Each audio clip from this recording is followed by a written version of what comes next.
Good evening and welcome to another one of Illinois PTA's It's Thursday, Let's Talk presentations. This is our third Advocacy and You presentation, and it's on using your superpower in Springfield effectively. I'm Brian Minsker, the Illinois PTA Legislative Advocacy Director. You may not know it, but you have a superpower. It's your voice.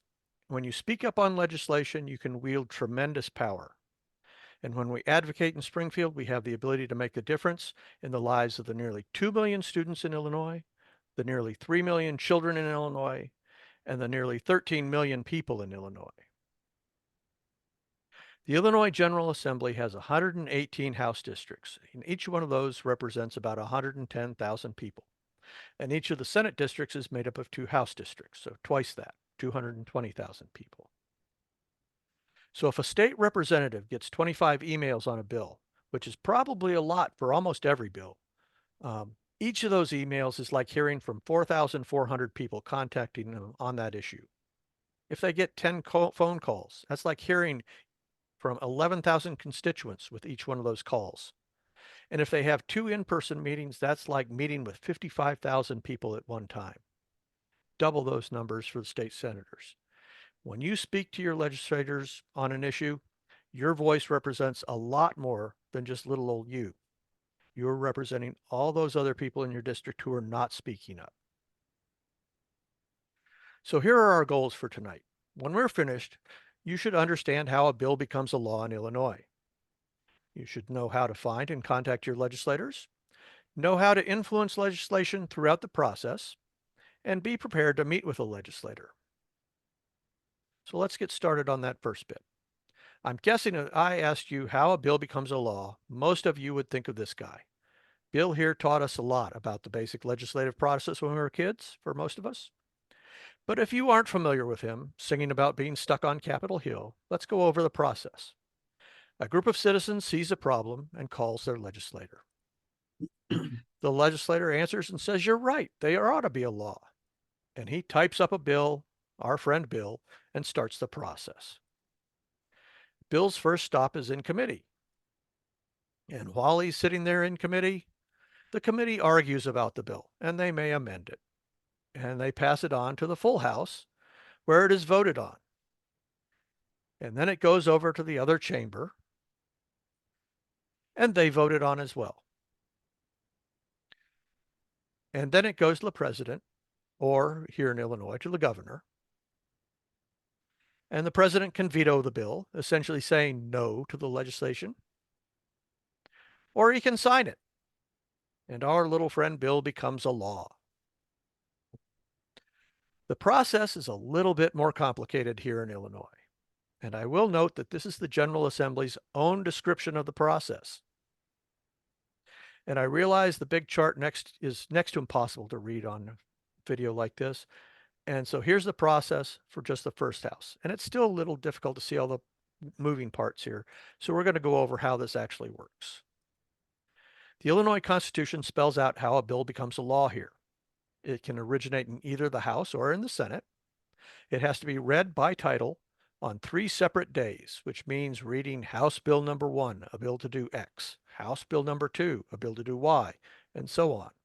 It's only the title that's read, not the entire bill. And it has to be approved by a majority in each chamber before it can be sent to the governor. There are a few other nuances in the process on timing and the size of the majority for it to take effect immediately, but this is the basic process. So let's take another look at this here flow chart from the legislature for the first house. And we see that the bill is drafted by the legislative reference bill, and they draft all the bills for the legislators. And it is then introduced and read the first time, at which point it is referred to the Rules Committee in the House. In the Senate, that's known as the Assignments Committee. And there, in rules or in assignments, it gets assigned to the appropriate committee for a hearing.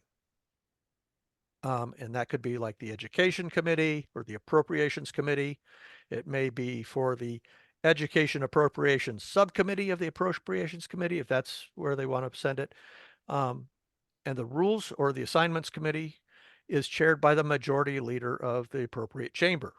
So the Senate Majority Leader in the Senate chairs the Assignments Committee. the House Majority Leader chairs the Rules Committee in the House. And the majority party has a majority on these committees as well. That means if the majority party does not want a bill to advance, they can just not assign it to the committee. More than 80% and probably more than 90% of all the bills introduced in the Illinois General Assembly never make it out of rules or assignments. And so when you may hear some outrageous bill has been introduced or something, it may not ever leave Rules Committee.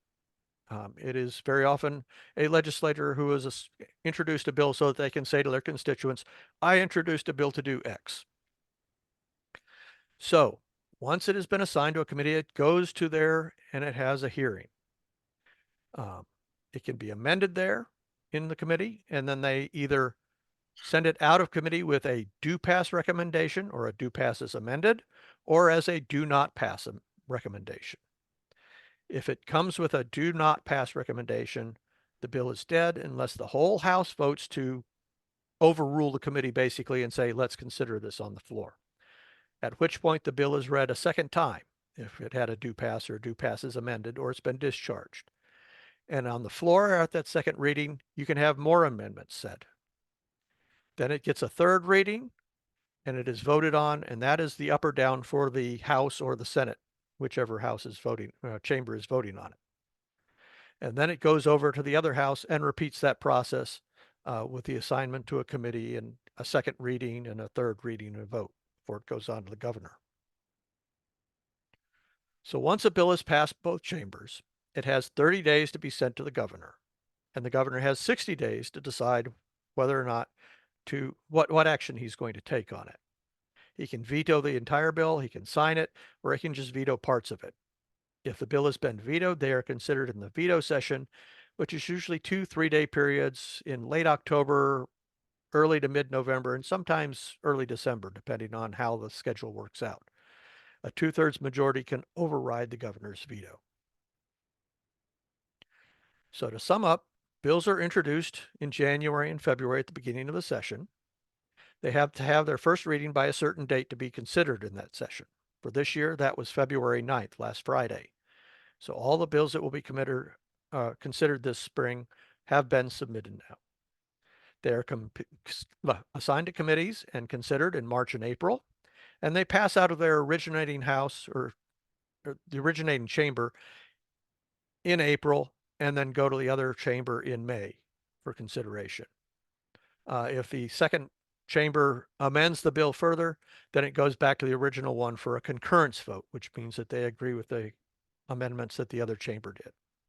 And then over the summer, the governor signs bills and vetoes bills, and then you have your veto session in the fall.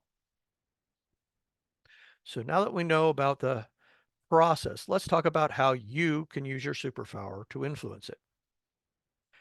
The first step is to find your legislators. And if you don't know who they are or what legislative districts you're in, the easiest place to start is the Illinois PTA website and our voter voice tool.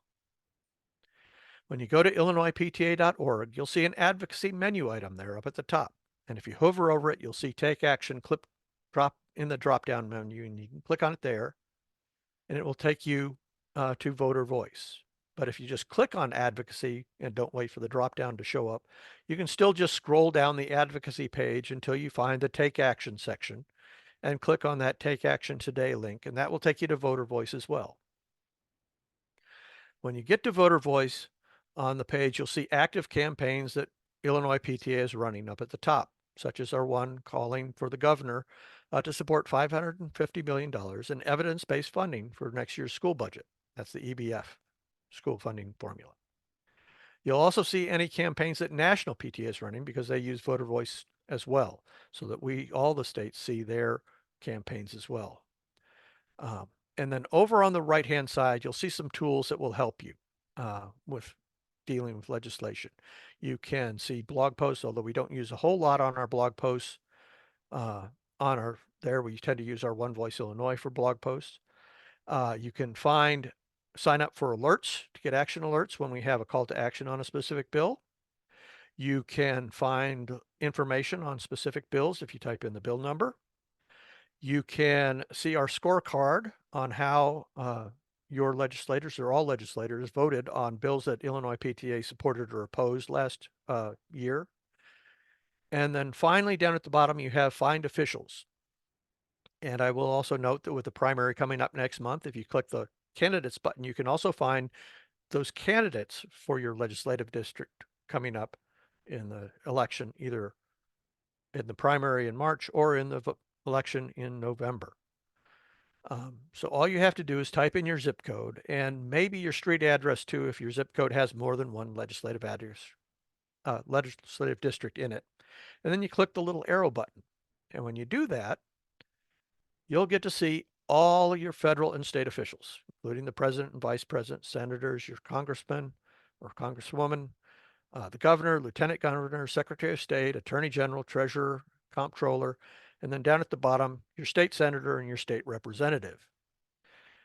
Note that if you want to send an email to them on a specific issue, and we don't have a call to action for it, you can just click the little checkbox next to their name and click compose message.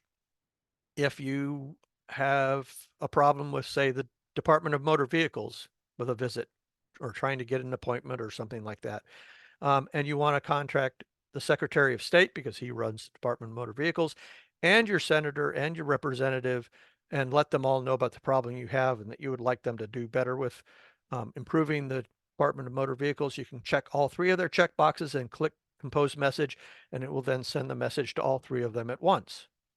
So that's a handy, easy way to do that. Note also that their names are our link as well.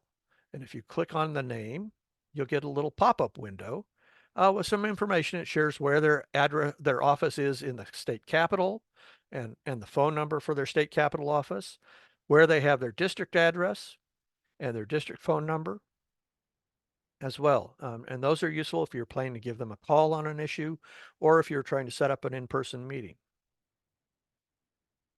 So once you know who your legislators are, the Illinois General Assembly website at ilga.gov, so IL for Illinois, GA for General Assembly.gov, is a really useful tool.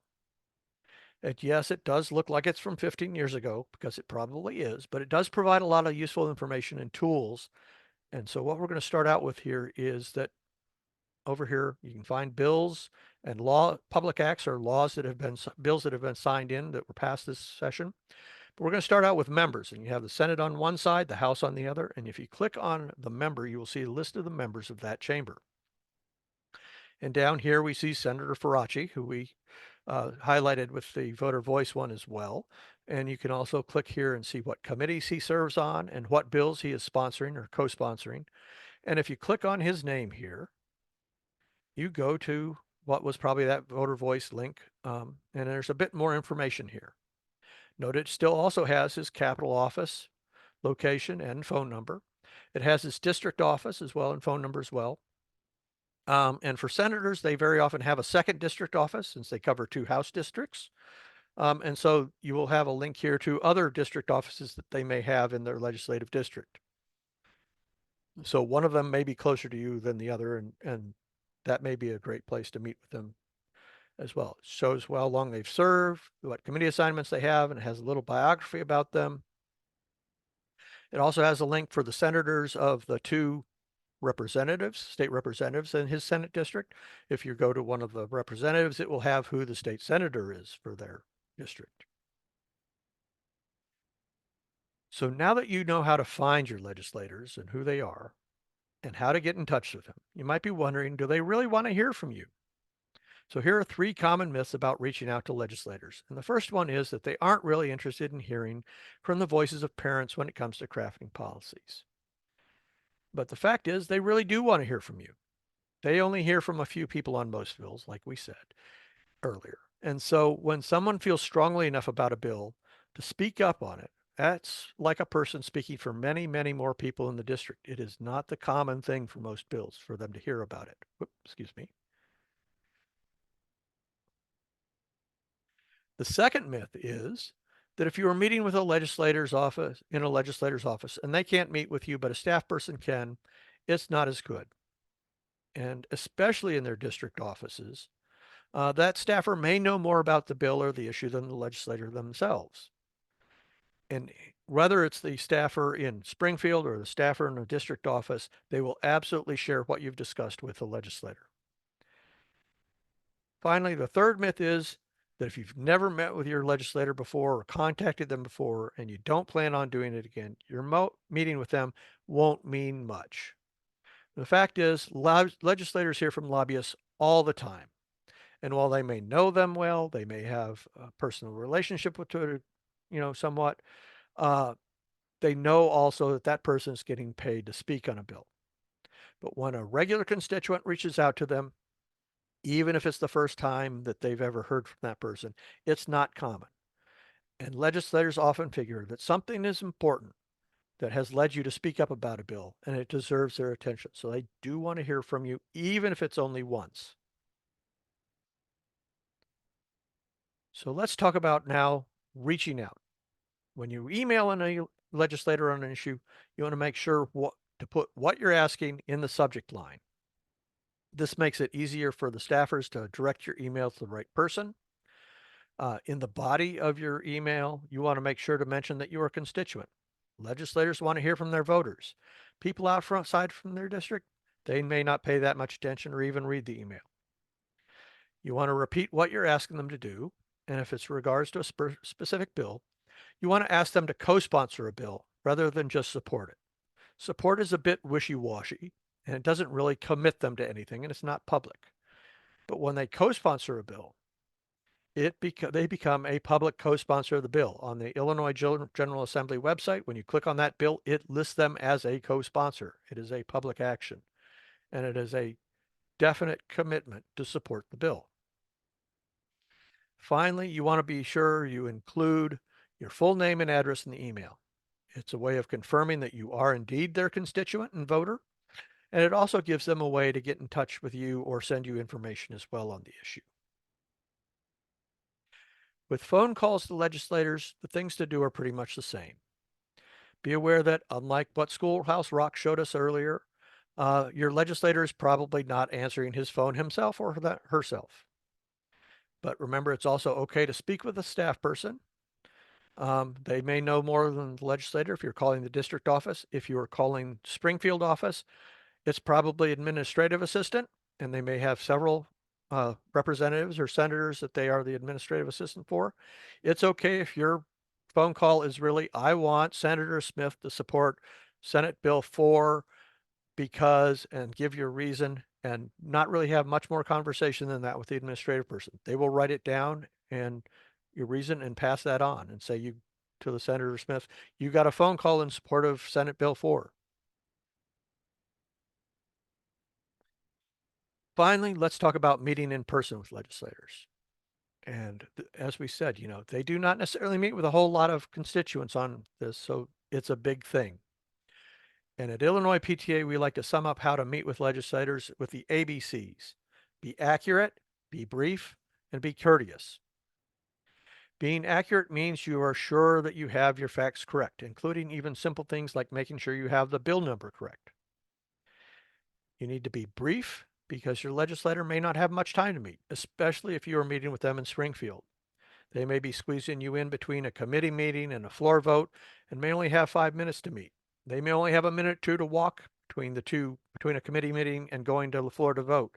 So you need to be prepared with your key points and what you are specifically asking them to do, and whether it's a 5 or 10 minute meeting or a minute walk between a committee room and their door into the floor of the House or the Senate. Um, Finally, be courteous. First off, you're not going to convince anybody to support your position if you're aggressive or angry. But most importantly, while you and they may not come to an agreement on a specific bill, they may be a potential supporter of another bill or issue in the future. And you don't want to burn any bridges before you even know you want to cross that bridge. So you always want to leave them with somebody with an impression that you are somebody who can have a courteous discussion and respect positions, even if you don't agree with them. When you're preparing for your meeting, you want to be sure what their position is. Depending on whether they are opposed or in support of a bill, your approach to your meeting will be very different, as will what you're asking of them. If they are already they support the idea in general, You can ask them to co-sponsor the bill. If they are already a co-sponsor, you can thank them and ask them to reach out to their colleagues and share your information and experiences as well. You want to make sure you have something to leave with them. There can be some information on the issue, can be some personal stories as well that you have, but having something to hand them allows them something to take notes on during your visit and remember you after your visit. You want to make sure you have your contact information on there as well, because they may want to reach out to you afterwards with some information on what they're doing. Finally, once you know what you're asking and your talking points, practice, practice, practice. And as we said, know what you're going to say if you only get 30 seconds or a minute with them, as well as what you'd say if you had a 5 or 10-minute meeting.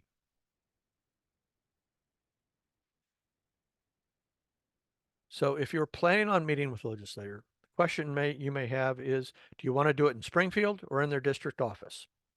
In Springfield, they're often very busy with committee hearings and floor votes and other legislative activities, and they may have less time to meet with you. They're also usually only in Springfield Tuesday, Wednesday, and Thursday when the assembly is in session, and it's not necessarily every Tuesday, Wednesday, Thursday either. Um, and if you meet with a staff member rather than the legislator there in Springfield, it's often, as we said, just an administrative assistant.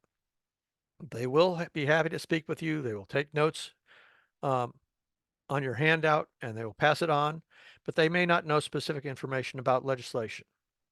That assistant may also be shared with other legislators. So while you're talking to them at their desk um, outside the legislator's office, phones may be ringing for other legislators. They may be answering. The other people may be stopping by and dropping stuff off. Um, so there's a lot of stuff going on in Springfield there. If you go to your set up a meeting at your legislator's district office, they generally don't have other activities going on, at least not certainly as busy as they are in Springfield. And so they may be able to meet with you themselves, maybe with a staffer as well. They may be able to spend more time with you and have a longer conversation. If you're only able to meet with a staffer in the district office, that may be a policy person who knows something about education or energy or the environment or whatever topic you're talking to them about. They may be a policy person rather than just an administrative assistant. And finally, and perhaps one of the easiest things for you is if you're going to your district office rather than Springfield, chances are it's a lot shorter trip for you. So you don't spend time going all the way down to Springfield and all the way back. So when you actually have your meeting with a legislator, you want to be sure to arrive a few minutes early, especially if you are in Springfield, where those few minutes early might end up being your meeting time rather than when your actual meeting time is scheduled because things have changed and they have to race the floor for something. So being there early is important. When your meeting starts, introduce yourself and make a connection if you have one. Have you met them before at an event? Have you seen them speak somewhere? You can say, I heard you speak at the Rotary 2 months ago and enjoyed your talk. Um, maybe they have kids in the same school district. Um, if you can make a connection, it helps, build that rapport. You want to be sure to thank them for taking the time to meet with you and then have a conversation about your issue. Be specific about what you're asking them to do and why. Make sure they have time to ask questions of you. And if you don't know the answer, it's okay. And don't be afraid to say, I don't know. But what you want to say is not just, I don't know, but I will get back to you after I've had a chance to look up some more information. And then finally, share some stories about how you or your family have been affected by or will be affected by the bill or by the issue. Politicians love stories. So what do they want to hear from constituents? Not surprisingly, most want to hear about how the bill affects their district.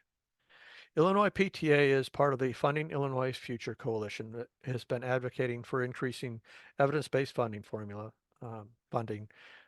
a long time, both in passing the bill and now in increasing the funding for it.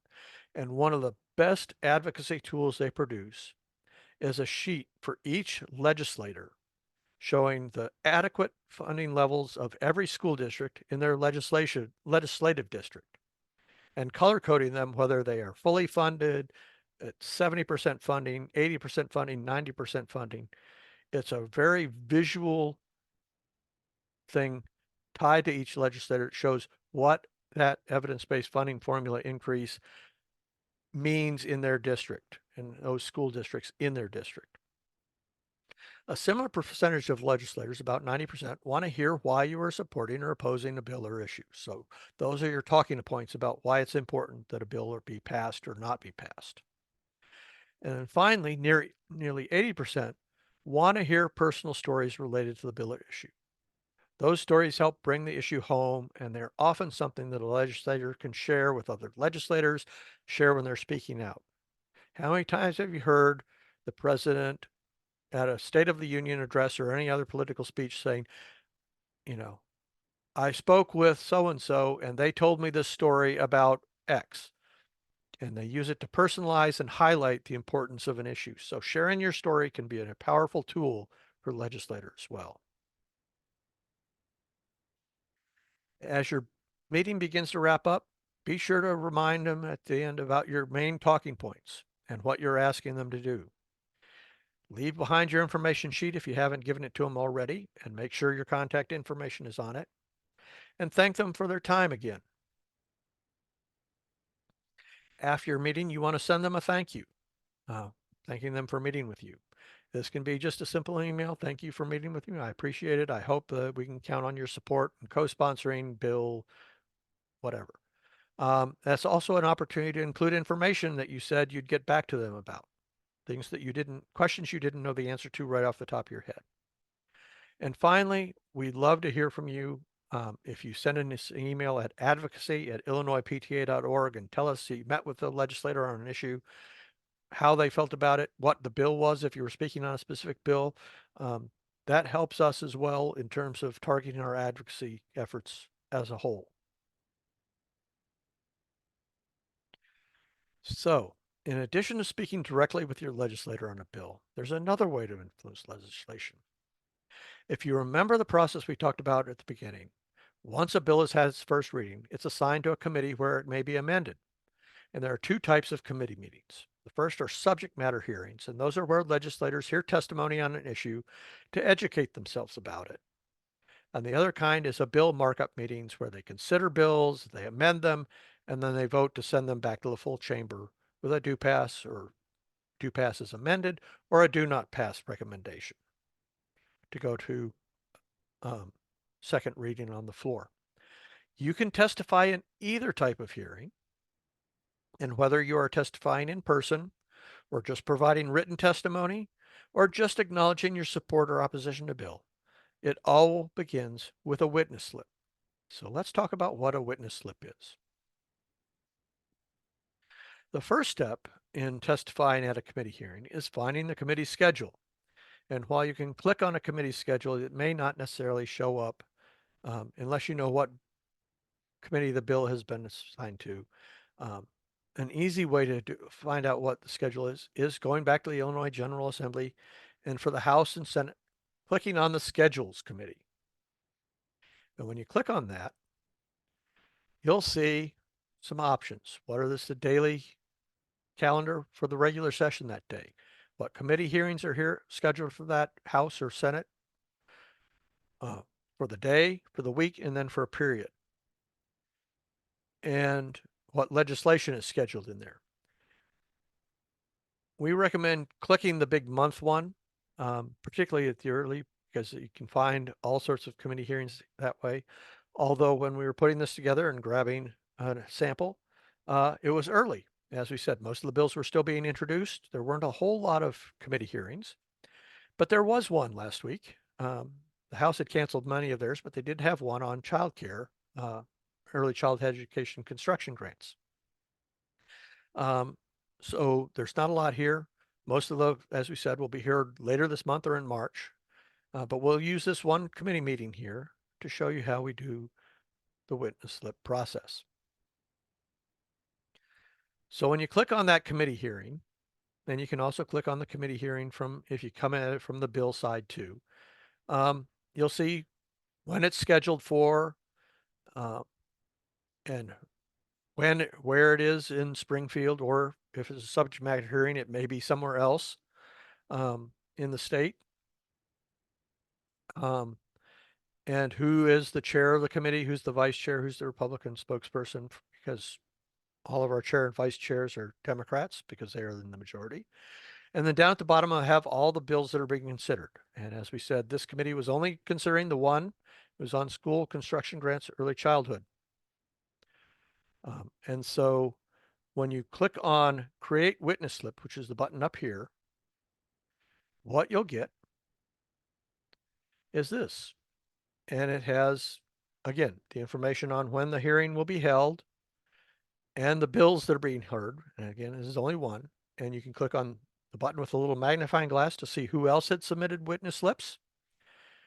And on this little writing on a memo pad button that will let you create a witness slip. So when you click on that create one, you'll see this. And if you have several bills there you want to comment on, you fill out a separate witness slip for each bill. And you fill in up at the top your basic information. In terms of firm or business, you're going to put self, and for your title, N/A or not applicable, your email and your phone number. You don't need a fax. In the second part, you identify if you are filing the witness slip on behalf of an organization.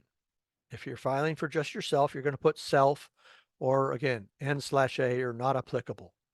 But if, for example, your local PTA unit has voted to support or oppose a specific bill, and you are filing a witness slip on behalf of your PTA, you'd put the name of Abraham Lincoln PTA here in the group you're representing. And when you put that in here, we recommend you spell out PTA to be Parent Teacher Association so that you are not potentially confused with, say, the Physical Therapy Association. And yes, they do exist here in Illinois. So make sure you spell out Parent Teacher Association so they know who you are. Finally, here's the business part of the witness slip when you're filling it out. And you fill out, and this drop-down box will have the original bill, or if it's come from another house, the drop-down box may have, Senate Amendment 1 here, or Senate Amendment 2, or House Amendment 1 if they're considering an amendment to the bill. And then you're going to pick what version of the bill you're talking about, and whether you are whether you are a proponent supporting the bill, an opponent opposing the bill, or you're not having a position on the bill. And not having a position maybe just if it's a subject matter hearing and you're providing testimony. If you are providing oral testimony, you check the little box over here. And I believe you have to submit that you are going to be presenting oral testimony, and that's done usually in person, an hour before the committee meeting starts. If you are providing a written testimony, a written statement, it needs to be in PDF form. And again, it usually needs to be filed an hour before the meeting starts. If you want a record of appearance only, that means that you're just filing that whether you are supporting or opposing the bill, you're not providing any extra information. You can check that. And with written statement and record of appearance, you don't need to be sitting in the committee room. You don't need to be in Springfield for it or wherever that is. The only folks who have to be in the room is the folks who are speaking to the committee directly. So you can file that, from your house or from your office or whatever. You don't have to go to Springfield to just do a record of appearance. Then you click on the I agree to the Illinois General Assembly Terms of Agreement and click Create Slip. And then now you are on the record as supporting or opposing this bill. So we've covered a lot this evening. And you may be thinking that this is all well and good, but can a few people speaking up on a bill make a difference? I called it a superpower at the beginning of this, but is it really? Let me share with you an example from a couple years ago. So there was a bill that had passed the Senate that would require schools to test every drinking water location in the school for lead. And if it was above 5 parts per billion, which is 1/3 of the EPA's action level, so schools didn't have to take action, but they would be required to let the family know that there was lead in the drinking water from specific drinking water fountains. Um, and there is no safe level of lead. So it was a big deal. And the bill, as I said, had passed the Senate and had made its way over to the House. And if you look here, this was in 2016. And so it had passed the House, arrived in the House at the end of May, which is usually the end of session, but it was 2016 and we didn't have a budget that year. So they were also meeting in June. So it had its first reading in the House on the near the end of June, and it was referred to Rules Committee. And there it sat. As we said, bills sit in rules and go nowhere, almost all of them. It picked up a co-sponsor at the end of October. And then suddenly on November 16th, it picked up 3 co-sponsors, another one on the 21st, and got assigned to a committee on the 22nd. Had an amendment filed a week later, added a bunch of co-sponsors at the end of November, got a second reading at the end of November, and was suddenly moving. What happened to make things suddenly happen and move a bill out of rules where it was pretty much dead? Well, on November 15th, the day before those co-sponsors showed up, Illinois PTA had an advocacy day in Springfield. And there were only about 5 or 6 of us there, but we made sure we visited every legislator's office. And yes, like everybody else who was visiting them during the veto session, it was the first day of veto session, we were asking them to pass a budget because they hadn't done it yet.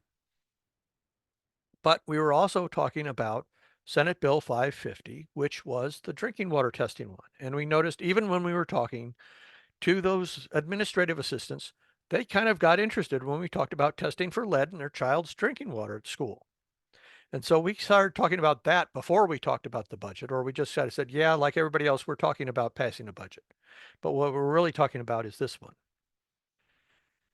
And so we hit everybody. I think we may have only talked to 1 or 2 actual legislators, but we talked to an awful lot of administrative assistants. The next day, our executive director was over at the Capitol and overheard 2 legislators talking with. One of them said, boy, the Illinois PTA really showed up yesterday. Well, it certainly seemed like it, but there were only about half, like I said, 5 or 6 of us. And we had added a call to action through voter voice, directed to all our representatives. And we had 40 emails sent, which compared to what we send now is not that many. But it kicked off all that action, co-sponsors, moving to a committee, moving forward. And in the lame duck session, just before the new legislator was sworn in, they actually passed the bill almost unanimously, 108 to 1. And a bill that was likely dead on November 16th was signed into law by the governor on January 17th, 2 months later. A handful of people meeting mostly with staffers and less than 4 dozen emails made school drinking water safer for every elementary child in Illinois. Your voice is a superpower, but only if you use it. So thank you for joining us this evening. Does anybody have any questions? If you don't, you can always email me a question if you think of it later at bminsker@illinoispta, and we will open the floor to questions if there are any. Brian, I have a Yes, question. sure. This is Erica Nelson, and my question as you were going through this excellent presentation, thank you so much. I'm glad that we'll have this available for everybody. Often when you go to meet with your state legislator, there is that question, as you brought up, about are you a constituent?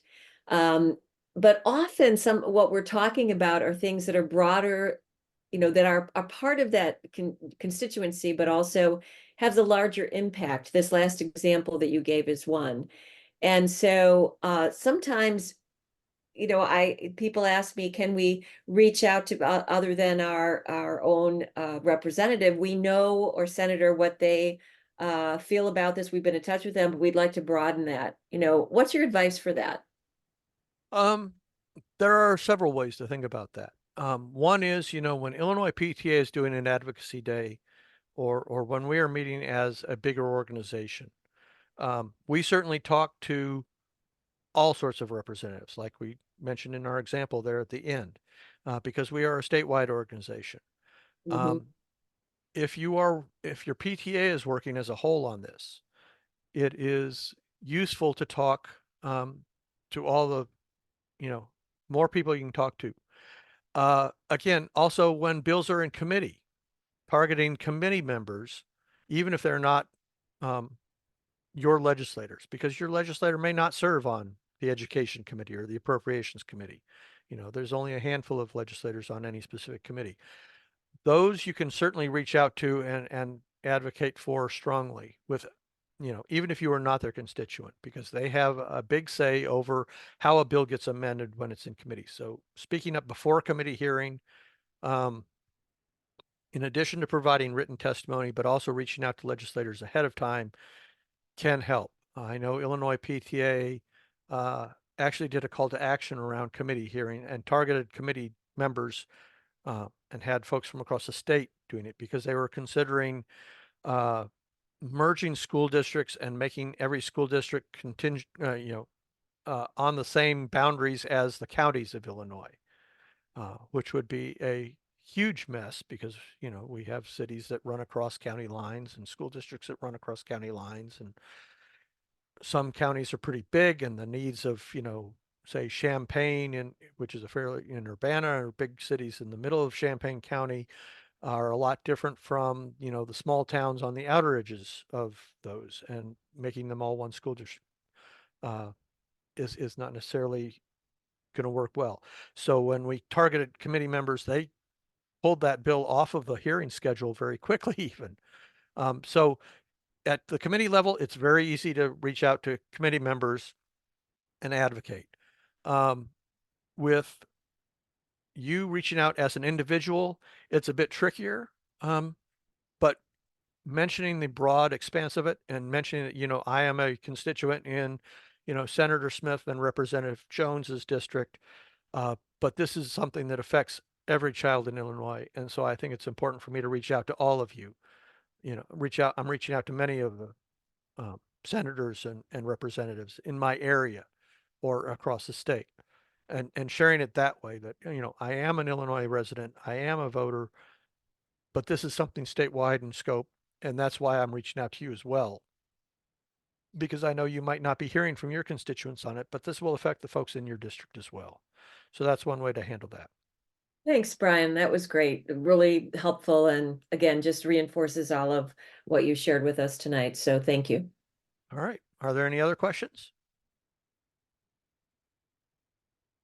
Hearing none, I will stop the recording.